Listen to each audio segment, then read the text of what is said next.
Sorry guys, I'm going to restart. This is the Mansplaining Mike show, and I'm going to get into the topic of gender ideology, gender identity, and pride, and where these things came from. And the two men who were the inventors of it, or I guess you could call them the fathers of gender ideology, gender identity, and all of this nonsensical stuff we go through now where cross-dressers claim to be real women.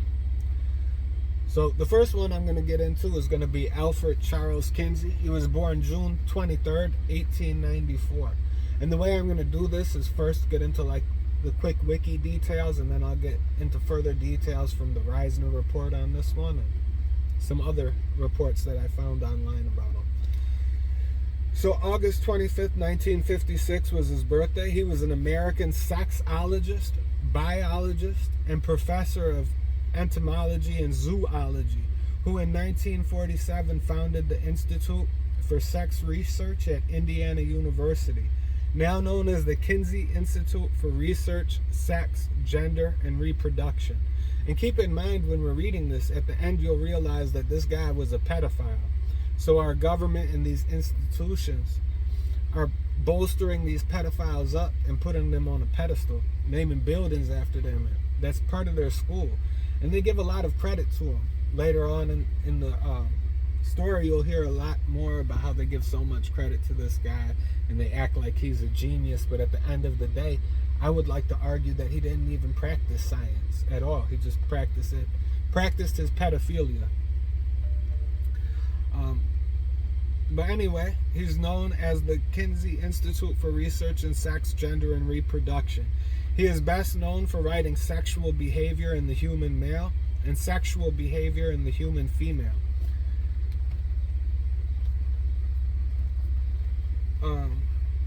In 1953, that's when those two books came out. He's also known as the Kinsey Report, for the Kinsey Report, as well as for the Kinsey Scale.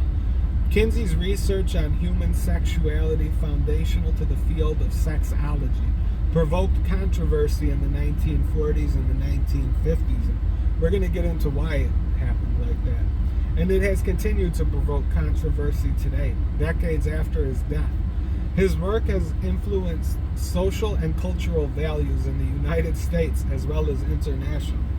And keep in mind that this guy is a pedophile, so his influence over the United States, I don't understand it. I don't understand why anybody would allow a pedophile to have so much influence, especially over children. Like, they teach his philosophies in school now, like grade schools and stuff, you know? It's really odd, to say the least. Kinsey's parents were devout Christians. We're getting into his early life now. The information about his early life was mostly from Wikipedia. That's one of the sources I told you guys about in the description box. That's where this is coming from. So Kinsey's parents were devout Christians. His father was known as one of the most devout members of the local Methodist church. Kinsey's parents were poor for the most part of his childhood, often unable to afford proper medical care. This may have led to a young Kinsey receiving inadequate treatment for a variety of diseases, including rickets, rheumatic fever, and typhoid fever. His health records indicate that Kinsey received suboptimal exposure to sunlight, so he had low amounts of vitamin D in his system. This is before that they fortified milk with vitamin D, and our other foods were fortified with vitamin D like it is now. Now vitamin D deficiency is a lot more rare, at least in the United States. He lived in unsanitary conditions for at least part of his childhood. Rickets led to a curvature of his spine, which resulted in a slight stoop that prevented Kinsey from being drafted in 1917 for World War I. Man, I think this world would have been a lot better off if Kinsey had went and fought in World War I and for whatever reason couldn't make it back. I mean, I can't name the reason I'm thinking of because I'll probably get censored, especially on YouTube, probably Facebook too, but they're not any better. So once I do a Rumble on this, I suggest you guys check out the Rumble. It's hard for me to upload to Rumble right now. I plan to upload all of the videos I already did to Rumble, but I think I have to do it through a computer where I'm plugged into the Ethernet. That's the only reason it's not up yet. But in the future, try to watch my stuff on Rumble because it will be uncensored there. Here I have to really censor myself. Anyway, later on in life, after high school and before college, Kinsey had approached his father with plans to study botany in college. His father demanded that he study engineering at Stevens Institute of Technology instead. That we would have been better off if he listened to his father too. At Stevens, he primarily took courses related to English and engineering, but was unable to satisfy his interest in biology. Kinsey was not successful there, and decided engineering was not a field of which he could excel. At the end of his 2 years at Stevens, Kinsey gathered the courage to approach his father about his interest in biology and his intent to continue studying at Bowdoin College in Brunswick, Maine, where he majored in biology. He later would attend Harvard University. Man, there's a lot of people who attend Harvard, isn't it? I mean, the amount of freaks they put out is probably higher than a lot of other colleges anyway. I'm not sure. I don't have any data to provide factual information. So hopefully the fact checker, since I said that, don't decide to take me down or whatever. I'll probably be taken down just because of the content of what I'm talking about. The fact checkers really just don't want the truth to come out. Their job is to stop us from being able to tell the truth. Anyway, Kinsey initially became interested in different forms of sexual practices in 1933 after discussing the topic extensively with a colleague, Robert Kroc. Kinsey had been studying the variations in mating practices among gal wasps. During this time, he developed a scale measuring sexual orientation, now known as the Kinsey scale, which ranges from 0 to 6, where 0 is exclusively heterosexual and 6 is exclusively homosexual. A rating of X for no socio-sexual contacts or reactions was later added. In 1935, Kinsey delivered a lecture to a faculty discussion group at Indiana University, his first public discussion of the topic, wherein he attacked the widespread ignorance of sexual structure and physiology, and promoted his view that delayed sexual experiences was psychologically harmful. In other words, he was trying to argue that people should start having sex when they're children. I told you, the guy's a pedophile. I'm not going to back off of that at all through any of this. I've read it all already. I think he's a pedophile. I'm not going to back off of calling him a pedophile. I mean, everything he did had roots in pedophilia. So does this gender ideology that's being pushed by our government and by these weird gender freaks running around telling us we got to call them the opposite sex. Kinsey obtained research funding from the Rockefeller Foundation. Man, those guys are always behind some evil stuff, aren't they? I don't understand, like, why we even let these people fund institutions and stuff. They're obviously trying to push their lack of values on our children instead of values on our children. You know, they try to erase the things we teach our kids, and they want to erase it and mold them into whatever they want them to become, which is probably the opposite sex right now. That's what our government is pushing, so I assume that's what they're paying for to happen. He published Sexual Behavior in the Human Male in 1948, followed in 1953 by Sexual Behavior in the Human Female, both of which reached the top of the bestsellers list and turned Kinsey into a celebrity. These publications later became known as the Kinsey Report, or Kinsey Reports. Articles about him appeared in magazines such as Time, Life, Look, and McCall's. The Kinsey Reports, which led to a storm of controversies, are regarded by many as a precursor to the sexual revolution of the 1960s and the 1970s. Now we'll get into the controversy in these studies, because there was a lot of them. Like, these studies were very controversial for good reason too. Kinsey's research went beyond theory and interview to include observation of and participation in sexual activity, sometimes involving co-workers. Kinsey justified the sexual experimentation as being necessary to gain the confidence of his research subjects. He encourages his staff to do likewise and to engage in a wide range of sexual activity to the extent that they felt comfortable. He argued that this would help his interviewers understand the participants' responses.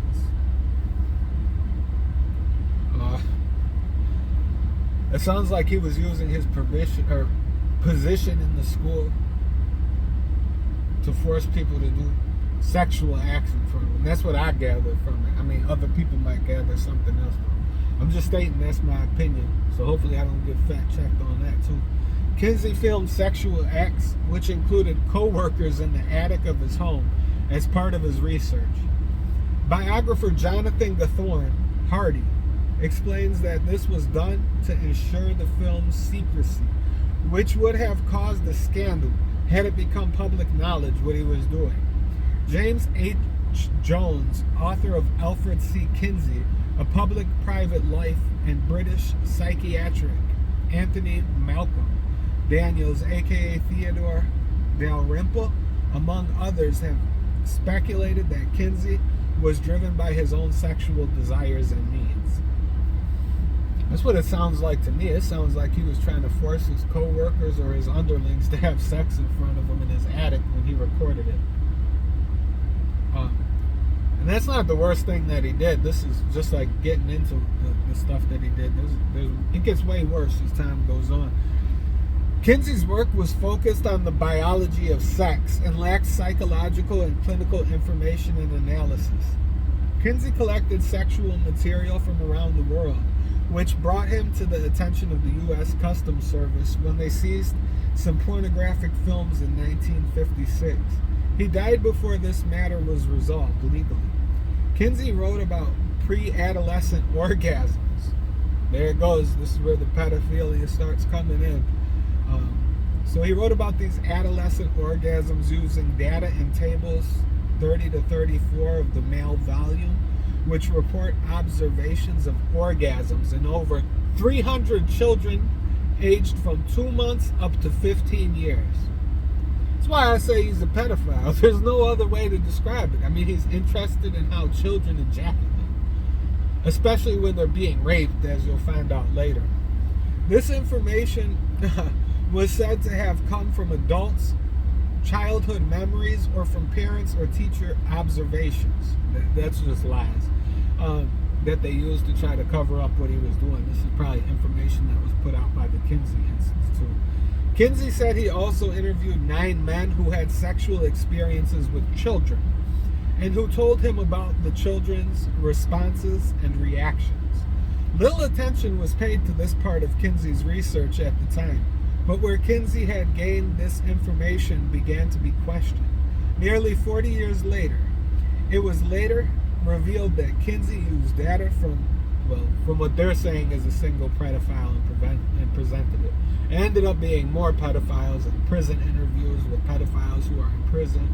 He was paying these men for these interviews, and in turn he was paying for them to commit pedophilic acts.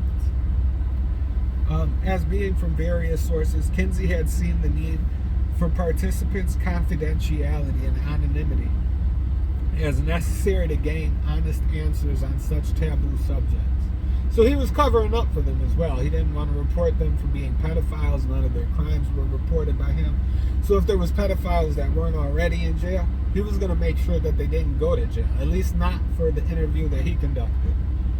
Which is sick, because like I say, he was interviewing pedophiles and rapists, you know. Years later, the Kinsey Institute said that the data on children, I read that part. Kinsey got married to Kara McMillan later in life. Kinsey was a bisexual. I think that's important to know, because he was studying this deviance to try to make what he was doing okay in my mind, and to try to okay it with other people as well. And one biographer believes that as a young man, he would punish himself for having homoerotic feelings. He and his wife agreed that both could have sex with other people as well as with each other. Kinsey had sex with other men, including his student, Clyde Martin. Now let's get more into this guy and his studies. I mean, I think that seems to be like the important part of all this information. think we should dive deeper into it, because that's where the accusations of pedophilia came from. And we'll get into other studies too. A lot of this information I got from other articles like the Reisner Report. Other than Wikipedia, I think this is the start of the Reisner Report here. I also used some information from Spike, but I didn't like the article that much because it got into a lot of religious things that I didn't agree with. Like they talked about Judeo-Christian values. Judeo values and Christian values are not one and the same at all. Especially if you read the Talmud, you'll see that for yourself. But I'm not really trying to get into religion in this. That's another reason I didn't use too much from that article, other than like not agreeing with the person. But let's get into this article anyway. 40 years ago, well, this is my writing, but I got it from an article. 40 years ago, America was shocked that researchers recruited hundreds of black sharecroppers with syphilis with the offers of free food and free medical exam and burials that would come for free, paid for by our government, but never telling them that they had the STD and never treating them for it either. So these people just lived with syphilis until their death. Both Hussein Obama and Hillary Clinton apologized for science experiments during the 1940s when hundreds of people in Guatemala were intentionally affected with syphilis. They were all used as human crash test dummies to track the natural progression of the disease. Those experiments were known as the Tuskegee experiments. And they were nothing. They were nothing compared to the horror that you are about to hear today. You will learn that one of the most famous and influential researchers in modern history conducted and sponsored other experiments on hundreds of young children, even infants. So there were infants being raped for this guy to do what he called research. It'll seem too unbelievable to be true, but I can assure you from the research I've done, all of it is true. It's documented, and now there's even an elderly survivor of that horror story that has come forward to tell her story from when she was a kid and how she was molested by her father, who was paid by Kinsey. There was a multi-part series of exposés running now in the World Net Daily. I don't know if it's still there, but there used to be one. And I'll get into more about Esther White, which is a pseudonym for the lady who was raped by her father, and the father was paid by Kinsey. So we'll get into that in a second. I'm just going to drink a little bit of water here. Okay, so Esther White was a pseudonym for the woman who is now in her 70s. And this was like 8 years ago, I think, so, from when this article came out that I'm basing my research off of. So now she's probably about in her 80s or close to her 80s and living in California. She talks about how at age 7, celebrated sex researcher Alfred Kinsey encouraged her father, even paying him, to rape her repeatedly for data that could be used in his internationally best-selling book, Sexual Behavior in the Human Male and Sexual Behavior in the Human Male. The Kinsey Institute insists that the research used in those works was gathered from interviews with pedos about their past activity. The new charge by a victim of Kinsey's nightmarish experiments reveals he was actively involved in perpetrating horrific and monstrous crimes against children, crimes that still haunt survivors to this day. I don't think pedophilia or being pedophile by an adult is something that you ever get over. That's my opinion, though. Those crimes would be shocking enough if they happened in a social vacuum, but they did not. Kinsey's research has largely shaped Americans' notions of sex ever since his work was published decades ago. His work was pedophilia. It was the kindling that ignited the sexual revolution in the 1960s, leading to abortion on demand. Not surprising to me. These people idolize the sickest humans on earth. The idea of abortion is just disgusting. The fact that you're going to go lay down and have sex and then not want to deal with the consequences at all. It's just getting rid of the consequences for your sexual productivities. It's part of the radical feminist agenda. So radical feminism could also be rooted in John Money and Alfred Kinsey as well. I think that's important to note. Like, a lot of these feminists, they get their ideals from these two men. And these two men are pedophiles. I guess we could say that radical feminism came from pedophilic ideology too. Anyway, the loosening of restrictions on pornography, no-fault divorce laws, and the gender-bending demands of the so-called gay rights movement that is radically redefining marriage, the oldest social institution on the planet. So yeah, all of his research affected those fields as well. Like, it's what set those fields into motion. It was this barbaric research a generation ago that had led directly to the sexual victimization of a new generation today in public schools and classrooms across America, where innocence is shattered with lessons on how to perform oral sex, anal sodomy, and all intercourse. Now, more recently in 2020 and beyond, they will also teach them that they can turn into the opposite sex by hacking body parts off, or adding body parts, like adding breasts to a boy. And the breasts aren't real breasts, they're useless. They can't use it to feed a child. They're never going to be able to have biological children. Not in the sense that they're real women and giving birth. You know, it's all just a facade, a nightmare. And it's like watching Frankenstein. These kids are the new version of Frankenstein. They're using them as science experiments, messing them up for life. And they don't care if the kids end up hurting themselves later on in life. And we'll get into that more once I start talking about John Money. Because since the beginning, the first gender transition experiment that was done in America, people have been committing suicide. This isn't a new thing where these people end up killing themselves later on in life. They've known about this. And they know that chopping off body parts isn't going to prevent that from happening as well. They've had the science to go off of. They've seen it happen. They've seen what happens. We'll get into all of that when we get into John Money. But 70 years after being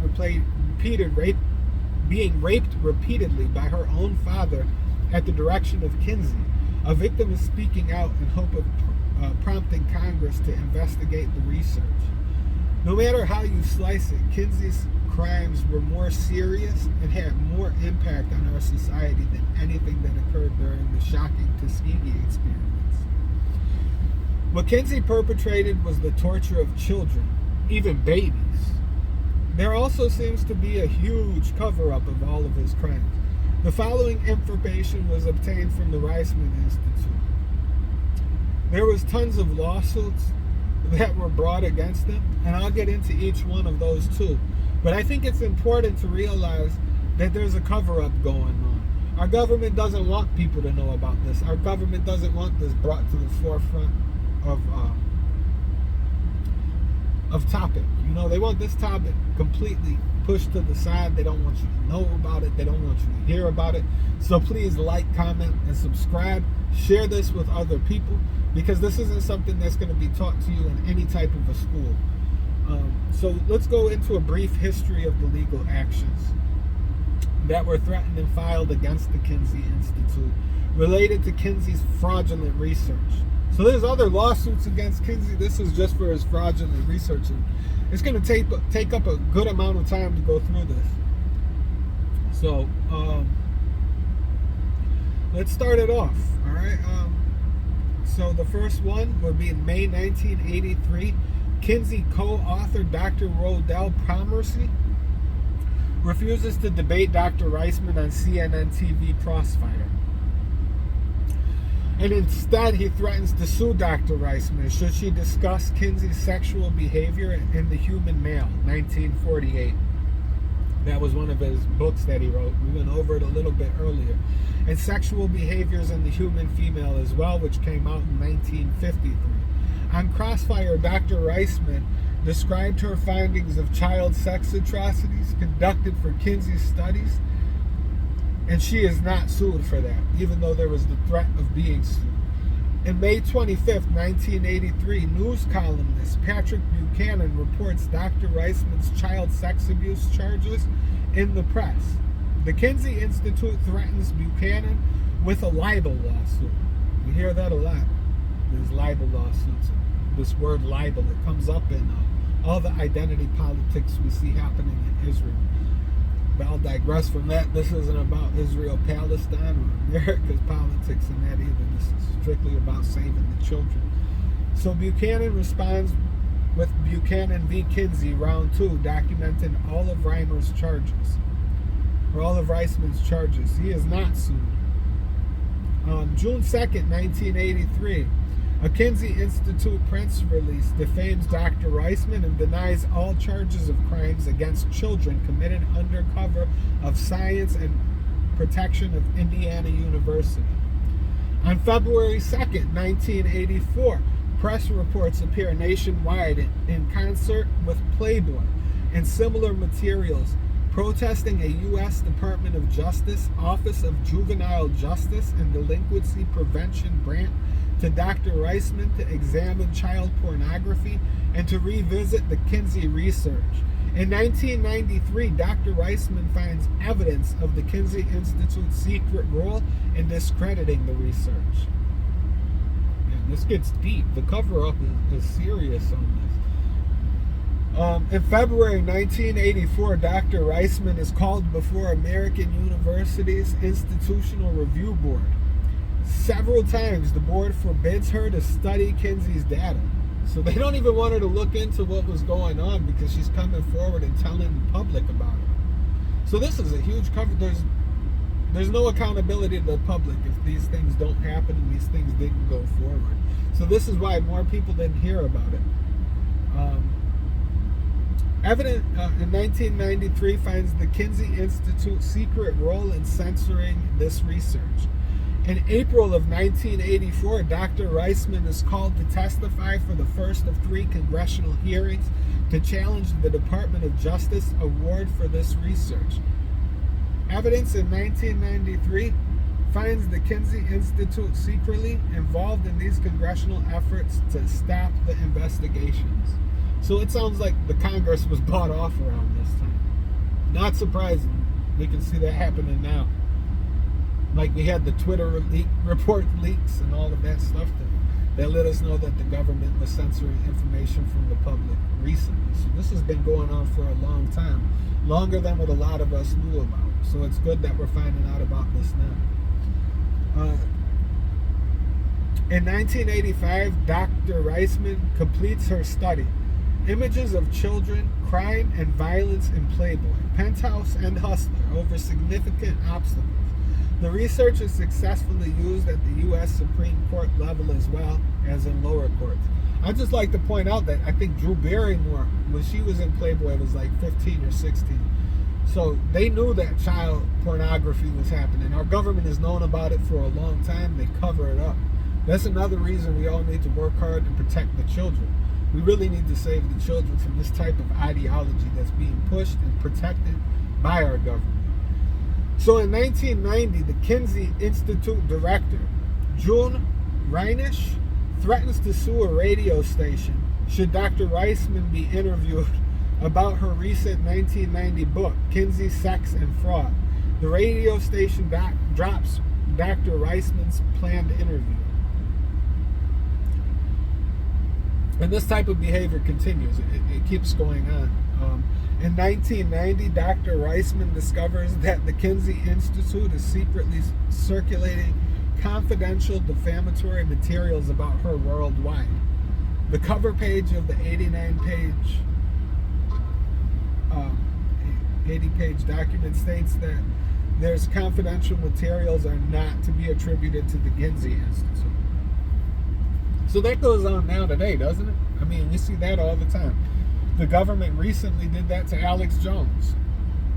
They pulled him into court, made accusations against him publicly. He wasn't even allowed to defend himself.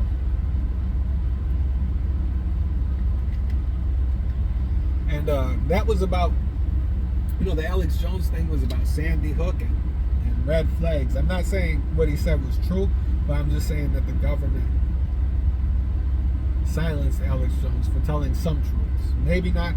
Maybe he wasn't right about Sandy Hook. I think he even admitted to that. I'm not saying he was right about Sandy Hook either. He did some wrong things, but he shouldn't have been censored the way he was, and they shouldn't have tried to charge him.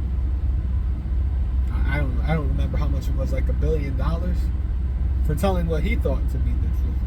And I think it's important that we're able to speak what we think to be the truth. Even if it ends up not being true, we should be able to speak it so that we can find out that our ideas aren't true. That's how we find out what the truth is. When the government tries censoring people from talking, they're trying to censor people from finding the truth. I think that's important to know. At least that's my opinion.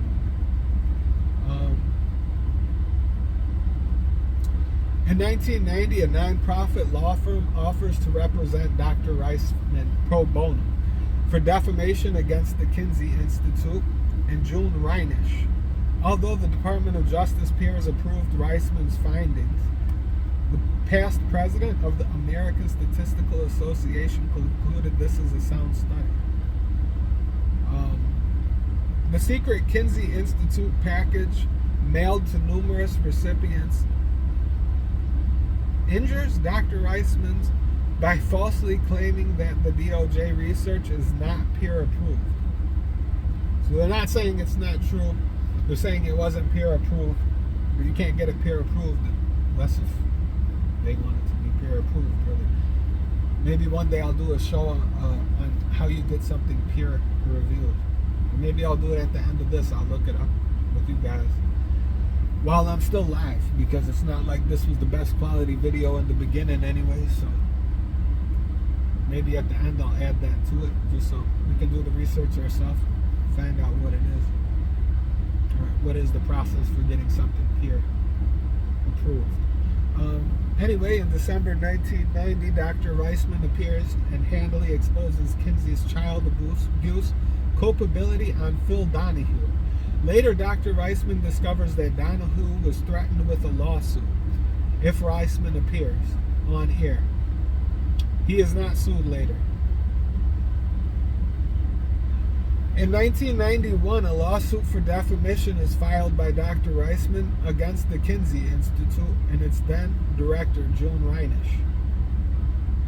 In May 1993, so this was like a 10-year process almost. I think we're at 9 years right now. But in May of 1993, deposing June Reinisch at Indiana University, Dr. Reisman discovers handwritten file notes.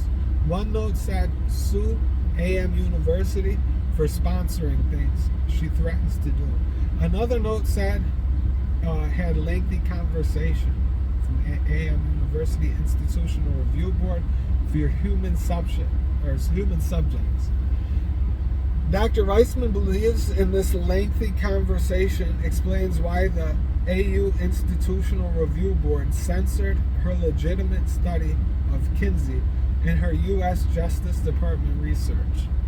On March 22, 1994, Dr. Reisman's pro bono law firm said they could not financially continue the lawsuit if placement Dr. Reisman could not pay $53,000 in cost that the judge ruled that needed to be paid. That this would allow her to file the same lawsuit later against the same defendants. Therefore, considering the non-frivolous nature of her complaint, the judge would dismiss her case without prejudice. So the money couldn't be paid to the lawyer. The case had to be dismissed. It was dismissed without prejudice, so it could be brought up later. That's all that was saying. I'm sorry, my nose itches. I'm not like picking it or anything. My nose is itching because this air conditioner is blowing into my face. It's pretty hot outside here. It was like 83 degrees. I have a black truck and it's black on the interior and it's really hot in here. Circa May 1994, unable to obtain $53,000 to continue the case for a without prejudice decision, the judge dismissed the case with prejudice because she wouldn't pay the money, meaning Dr. Reisman could not sue for the collection of confidential papers, but could sue later on any other charges. That doesn't sound like it was right. Like, I don't know how she would have had $53,000 to pay these lawyers to continue it. It seems like for a long time she was using her own money to keep these cases going. And eventually she got help from lawyers, but she couldn't afford to give them another $53,000. So in sum, due to lack of money, not lack of evidence or merit, the defamation suit was dismissed. The judge did not absolve the Kinsey Institute or June Reinisch of defamation. This legal proceeding was not about the facts or fraud with respect to Kinsey's research. The court never ruled that Dr. Reisman's defamation charges have no merit. The defamation case never even addressed Kinsey's crimes. Note it's been brought to the attention of the article I got this from, the Reisner Institute. It has been brought to our attention that the Kinsey Institute claims otherwise. And he continues its history of trying to twist the facts.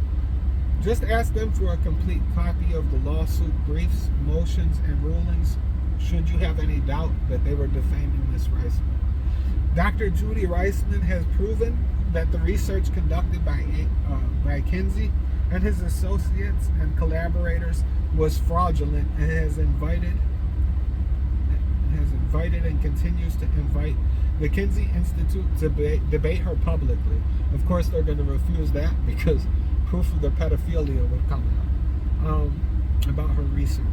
The Kinsey Institute has never taken Dr. Reisman up on her offer. Neither has the Kinsey Institute ever sued anyone who claimed that Kinsey's research was fraudulent. That's because it was fraudulent. If it wasn't fraudulent, they would have sued for sure. To date, the Kinsey Institute has failed to repudiate any of the facts Dr. Reisman has brought to light against the Kinsey research. Rather than admitting that Kinsey's research had no scientific merit, the Kinsey Institute has engaged on secret cloak and dagger missions to destroy the reputations of those who seek to uncover the truth. The Kinsey Institute, until today, continues to deny access to its files to any researchers critical of the research conducted by Alfred Kinsey. Internal reproductive structures and hormonal and secondary sex characteristics, gonadal sex or chromosomal sex, have all been covered up.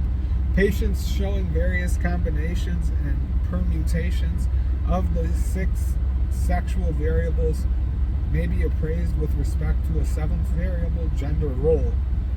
So they start getting into gender role and gender orientation as male or female established when growing up. He then defined gender role as all those things that a person says or does. So he coined gender role to disclose himself or herself as having the status of boy or man, girl or woman. Respectively, it includes but is not restricted to sexuality in the sense of eroticism.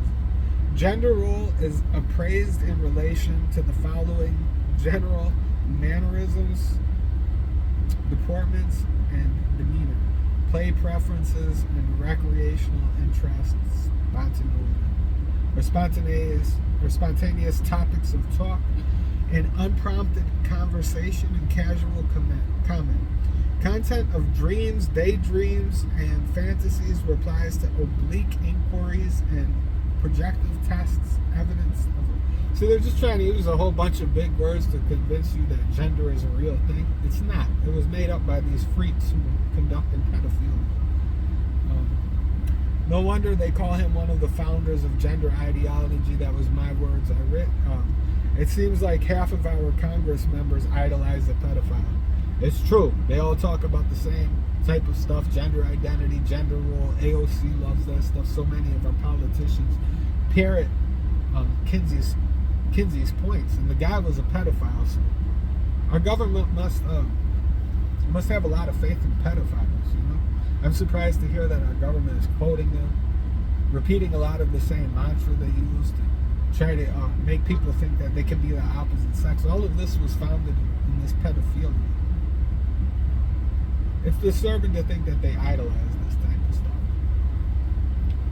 Money made the concept of gender a broader.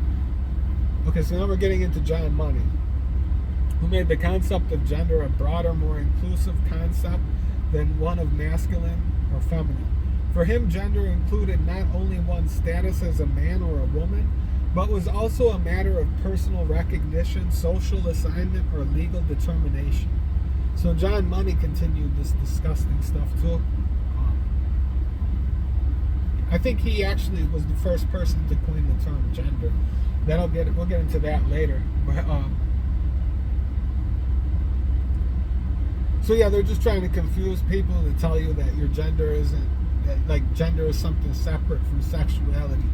But it's all just garbage. So he coined this term gender, and he said that it's on the basis of one's feelings, not one's genitalia, but also on the somatic and behavior criteria that go on beyond genital differences.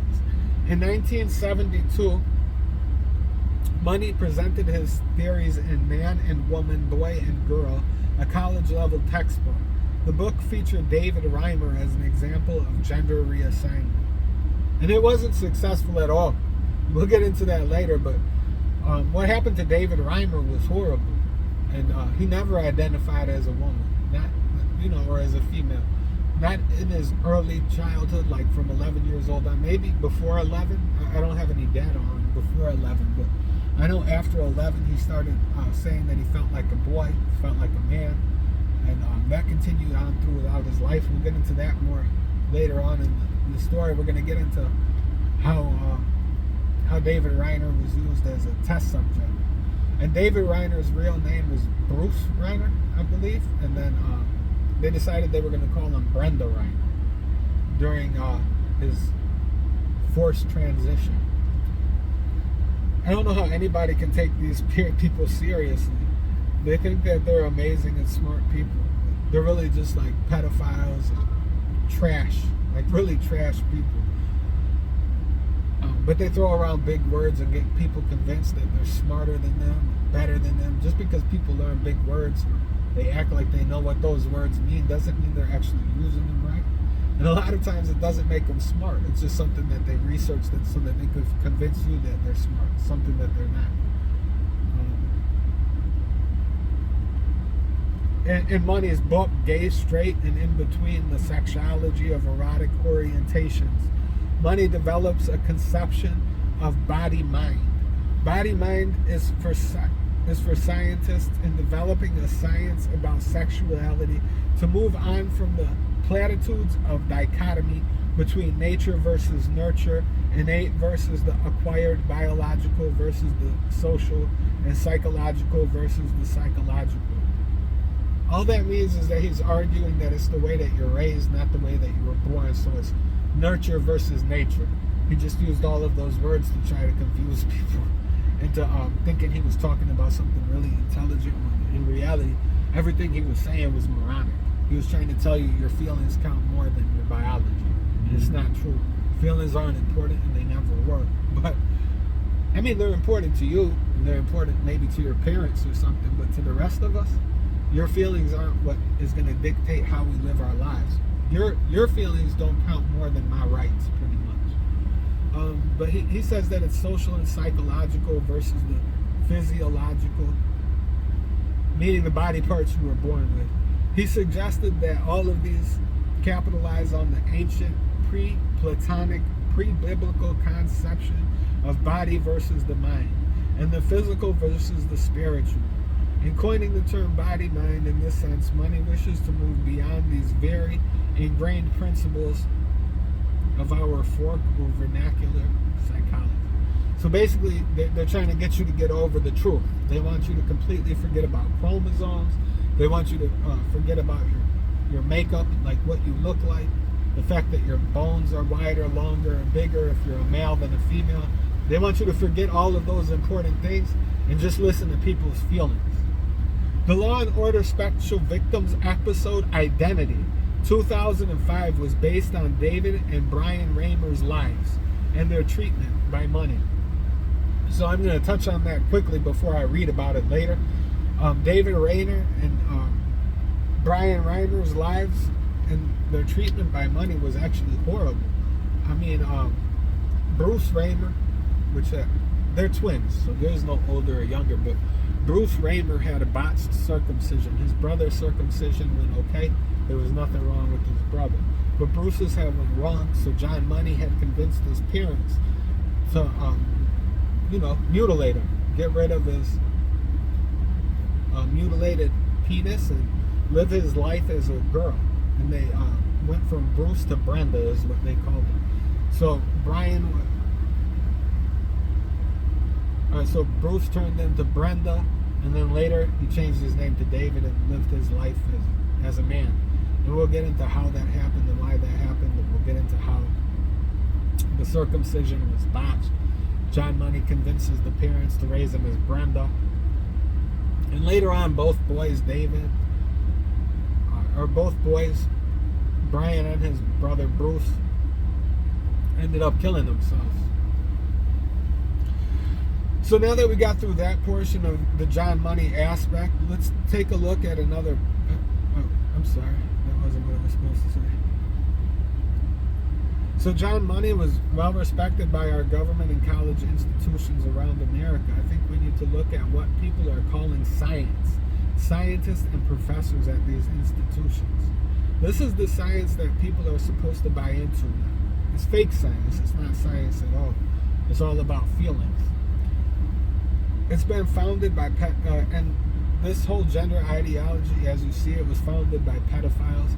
I think that's really important that we keep that in mind when we go forward. Because, like I said, John Money has fellowships named after him. Kinsey has institutions named after him. And I mean, half a century ago, Alfred Kinsey was named the father of American sex research. He published a report that revolutionized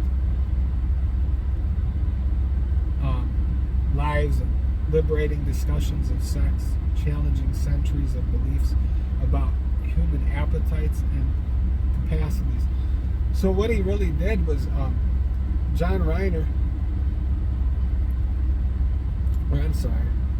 So what he really did was just mutilate a kid. I thought I had more of the information here available to me. I actually didn't. So I'm just going to go off the top of my head to get more into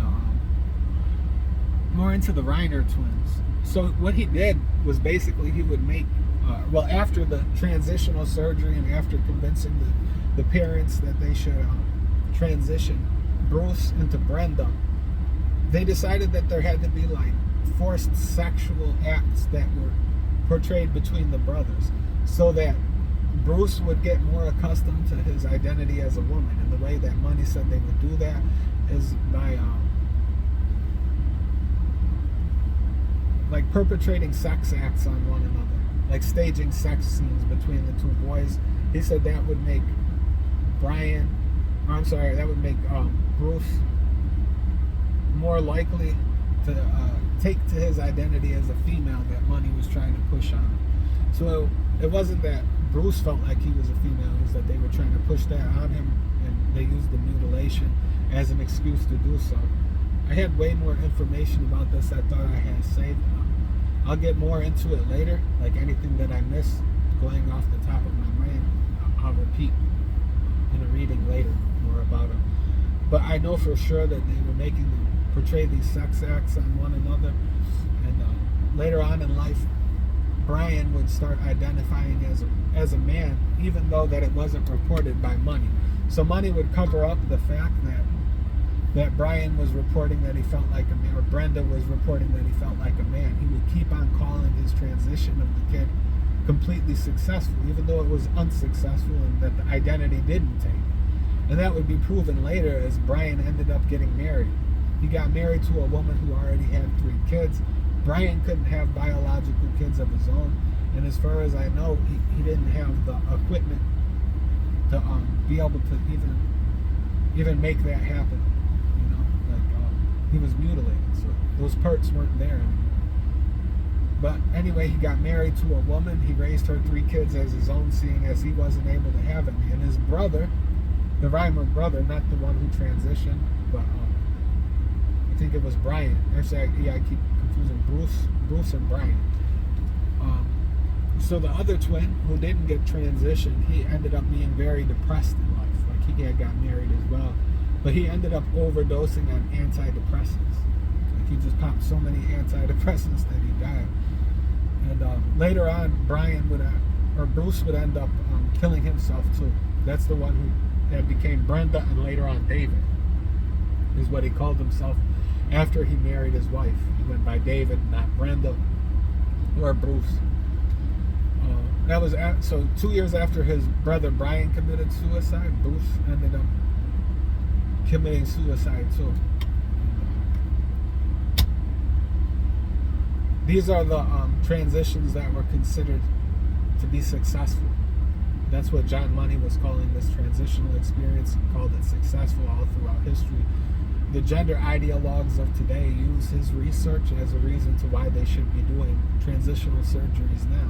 Even though if you look into it, the two brothers ended up killing themselves, and there was nothing successful about the transition surgery. So the first transitional surgery ever to happen in America, it wasn't successful at all. But this is the scientific data that they use to tell you that we should do sex change to minors. So just know that if you sex change your kids, there's a good chance that they're going to end up committing suicide, because the original original person that it happened to, he committed suicide as well. So there's no way that is probably going to end well. But anyway, I'm going to sign off. I hope you all enjoyed the show. I hope you got information about it that was important, and I hope everybody realizes that pride isn't anything that you should be prideful of at all. In fact, you should be the opposite, ashamed of it. So everybody have a good day. I hope this show was good to you guys. I might do the YouTube one over again because I didn't have all the information right in front of me, or I might just do another YouTube specifically about the Reimer twins, because this was more about John Money and Kinsey. It wasn't so much about the Reimers. I was just touching on what happened to the Reimers so you can know how we got to the point we're at now, where we're transitioning people. It was all through lies. There was never a successful transition of the Reimer boys, even though it was reported as successful, and that's the information that was used to get people to transition their kids now. But I'm going to sign off. Everybody have a good day. I enjoyed talking to you all. I hope you enjoyed the show. And comment, like, and subscribe to my YouTube, Mansplaining Mike. Share the video anywhere you can. And let's let people know where this stuff started. Have a good one.